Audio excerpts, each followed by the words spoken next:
नमस्कार, जय राम जी की दोस्तों, कैसे हैं आप सब। आज मैं आप सभी को के साथ ज्येष्ठ मास में पड़ने वाले निर्जला एकादशी की संपूर्ण जानकारी दूंगी। इस व्रत की विधि, तिथि, मुहूर्त और आसान तरीके से पूजा कैसे किया जाए, इन सभी की समस्त जानकारी आप सभी के साथ शेयर करूंगी। लेकिन वीडियो में आगे बढ़ने से पहले जो कोई भी मेरे चैनल में नए हैं तो प्लीज़ मेरे चैनल को लाइक करें, सब्सक्राइब करें और शेयर करें। मेरा चैनल 3 सब्जेक्ट को लेके आगे बढ़ रही है: कुकिंग, ट्रैवलिंग और तीज और त्यौहार। हमारी भारतीय संस्कृति में तीज त्योहारों का बहुत महत्व है। हमें अपने धर्म और संस्कार से जुड़े रहना चाहिए, इसलिए आए दिन कोई ना कोई तीज त्यौहार पड़ती रहती है। इन सभी तीज त्योहारों पर मेरी वीडियो आप सब तक पहुंचती रहेगी और इन सब की तिथि विधि मैं आप सबके साथ शेयर करती रहूँगी। तो आप मेरे चैनल को ज़रूर लाइक करें, सब्सक्राइब करें। और चलिए अब हम आगे बढ़ते हैं। निर्जला एकादशी क्या है? निर्जला एकादशी 24 एकादशी में सबसे श्रेष्ठ एकादशी मानी जाती है। निर्जला एकादशी 24 एकादशी के बराबर एक एकादशी है। यदि आप निर्जला एकादशी का व्रत करते हैं तो 24 एकादशी के बराबर आपको पुण्य की प्राप्ति होगी। इसलिए आप सभी से ये विनती है कि आप अपने समस्त परिवार के साथ, छोटे बड़े, बच्चे बूढ़े सब मिलकर इस निर्जला एकादशी का व्रत करें और उस व्रत का आनंद उठाएं और पुण्य की प्राप्ति के भागी बने। निर्जला के नाम से ही आपको पता चल गया होगा कि बिना जल की पूजा। कलयुग में बिना जल की पूजा बहुत कठिन हो जाती है। यदि आप निर्जला व्रत कर रहे हैं तो बहुत अच्छी बात है। यदि आप नहीं कर रहे हैं तो मैं आगे भी उसकी आसान उपाय बताऊंगी। पहले हम जानते हैं इसे क्यों मनाया जाता है। निर्जला एकादशी के पीछे एक पौराणिक कथा है। इसे भीमसेनी एकादशी भी कहते हैं। पांडव पांचों भाई सभी मिलकर श्री हरि विष्णु के व्रत को किया करते थे। भीम से भूखा नहीं रहा जाता था, वह खाने पीने का शौकीन था।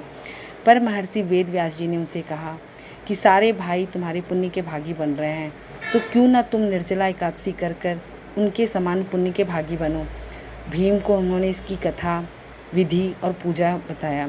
भीम बहुत प्रभावित हो गया। उसने भी इस व्रत को करने का संकल्प किया।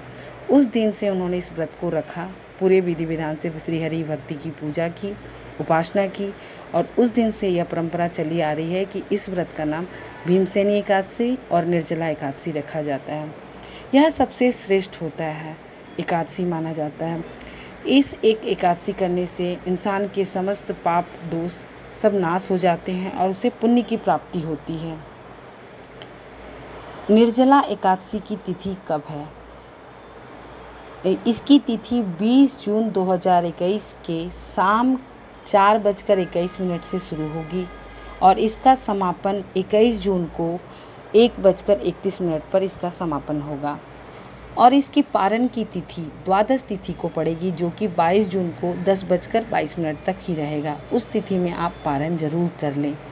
एकादशी तिथि में क्या वर्जित है? एकादशी तिथि में आप चावल, बैगन और मसूरी की दाल बिल्कुल त्याग दें, क्योंकि चावल का दान, चावल का भोजन और चावल का भोग बिल्कुल ना बनाएं, क्योंकि एकादशी में चावल को वर्जित माना गया है। एकादशी तिथि की पूजा कैसे करें? एकादशी तिथि की पूजा करने के पहले 3 दिन का नियम माना जाता है। पहला दिन नहाए खाए, दूसरे दिन व्रत का नियम, तीसरे दिन पारण का दिन। तो इन तीनों दिन सात्विक भोजन करें, ब्रह्मचर्य का पालन करें, किसी के बारे में अपशब्द ना बोले, अपशब्द ना सोचें और पूरे भक्ति भाव से पूजा पाठ करें। पूजा एक दिन पहले आप नहा धोकर, अपने केशों को धोकर आप इस व्रत में सात्विक भोजन करके नहाय खाए की विधि को पूरा करें। और जिस दिन व्रत एकादशी है तो उस दिन आप पूरे परिवार के साथ नहा धोकर अपने घर को साफ सुथरा करके अपने घर के पूजा घर में या फिर नॉर्थ ईस्ट, उत्तर पूर्व दिशा में एक चौकी को रखकर उस पर पीले कपड़े बिछाकर उस पर श्री हरि विष्णु की तस्वीर या मूर्ति रखें। यदि आपके पास शालिग्राम है तो शालिग्राम को रखें। शालिग्राम को आप दूध में थोड़ी हल्दी मिलाकर उसमें अभिषेक करें। भगवान को पीले चंदन का तिलक लगाएं। पीला फल, मिठाई, प्रसाद भोग में लगाएं। पीले फल फूल निवेद्य से भगवान को भोग लगाएं। भगवान की आरती करें, भगवान का माला जापें और भगवान के भोग में तुलसी दल का प्रयोग जरूर करें। क्योंकि तुलसी दल के बिना भगवान का भोग अधूरा माना जाता है। भगवान बिना तुलसी दल के भोग स्वीकार नहीं करते। इसलिए नारायण की पूजा के वक्त आप इस बात का ध्यान रखें कि उनके भोग में तुलसी दल ज़रूर डाला जाए। साथ ही माँ लक्ष्मी की पूजा करें, उन पे लाल फूल, फल, श्रृंगार का सामान चढ़ाएं। अपने परिवार में जितने भी छोटे बच्चे हैं, आप सभी माता बहनों से रिक्वेस्ट है कि आप हमारे जो छोटे बच्चे छोड़कर जो किशोरावस्था के बच्चे हैं, जो युवा पीढ़ी हैं, हमें उन्हें अपने धर्म, सनातन धर्म से जोड़ना होगा। यदि हम माता बहनें अपने बच्चों को धर्म और पूजा और संस्कार से नहीं जोड़े तो हमारा सनातन धर्म खत्म हो जाएगा। तो हमें इसके लिए पहल करनी होगी। जो बच्चे थोड़े किशोरावस्था के हैं, युवा पीढ़ी हैं, तो उसे आप पूजा पाठ से जोड़िए। चाहे वो नवरात्रा का पूजा हो, जन्माष्टमी हो, शिवरात्रि हो, उसे बिल्कुल हमें अपने धर्म और संस्कार को सिखाना है। तो एकादशी के दिन आप कोशिश करें कि आपके घर के सभी सदस्य पूजा करें। जो छोटे बच्चे हैं उसे आप छोड़ दें, लेकिन पूजा पाठ का संस्कार उसमें डालना है। उससे आप माला जपवाएं, चालीसा पढ़ाएं, कुछ तो करें बच्चे। एकादशी में दान क्या करें? एकादशी में दान का बहुत महत्व है। इसमें आप अन्न दान, जल दान, घड़ा, जूता, पंखा, वस्त्र, बर्तन, कपड़े, जो भी यथाशक्ति तथा भक्ति आप दान कर सकते हैं। खासकर जल, घड़ा, पंखा, इसका दान आप ज़रूर करें। छतरी, पंखा, ये सब आप विशेष करके ध्यान में दान करें। दान का बहुत महत्व है। कहते हैं कलयुग दान और नाम पे बहुत आधारित है, इसलिए दान का बहुत महत्व है।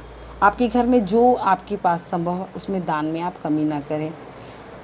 पूरे दिन आप कैसे कर सकते हैं व्रत, इसका मैं आसान उपाय बताती हूँ। यदि इंसान शरीर से कमज़ोर है और इसे पूरे व्रत को रखना है तो निर्जला व्रत आप नहीं रख सकती। उसकी आसान उपाय मैं बताती हूँ। आजकल इंसान बहुत कमज़ोर हो गया है। निर्जला का नाम सुनते ही वो व्रत से दूर भागने लगता है। तो व्रत को आसान बनाने के लिए आप जितनी शक्ति है उस हिसाब से करें। यदि आप चाय, शरबत, दूध, लस्सी पी करके व्रत करना चाहती हैं तो व्रत कर लें, पर सुबह उठ के पहले आप पूजा पाठ कर लें, भगवान की आरती करें, धूप दीप निवेद चढ़ाएँ, चालीसा पढ़ें, माला का जाप करें। यदि विष्णु सहस्त्र नाम का जाप कर सकती हैं तो अच्छी बात है। तो गीता, रामायण, जो भी हो, भगवान की भजन कीर्तन ज़रूर करें। लेकिन यदि आप व्रत कर रहे हैं, निर्जला रख रहे हैं और पूरे दिन भोजन के बारे में सोच रहे हैं तो व्यर्थ है पूजा। तो उससे अच्छा तो है कि आप थोड़ा कुछ खा लें और भगवान को पूरे भक्ति भाव से पूजा करें। आपका पूजा पाठ में मन लगा रहेगा और व्रत भी आसान हो जाएगा। तो इसके लिए हमें क्या करना है? जो बच्चे हैं, बूढ़े हैं, जो यदि कोई दवाई खाना चाहता है तो दवाई खा पी के भी पूजा कर सकता है। अपनी शक्ति और सामर्थ्य के अनुसार पूजा पाठ करें, पर बच्चों में ये संस्कार डालना बहुत ज़रूरी है। इस तरह आप अपने व्रत को आसान तरीके से पूजा कर सकते हैं। कहा जाता है एकादशी के व्रत पूरे नियम से करने से उसे पुण्य की प्राप्ति होती है और उसकी मृत्यु के बाद यमदूत की जगह देवदूत लेने आते हैं, उन्हें स्वर्ग और वैकुंठ की प्राप्ति होती है। ऐसी हमारी हिंदू मान्यता है। लेकिन जो भी जितनी भी शक्ति के अनुसार करें, इसे करना चाहिए। कुछ ना करने से अच्छा है कि हम कुछ भी पुण्य प्राप्त करें। तो धन्यवाद दोस्तों।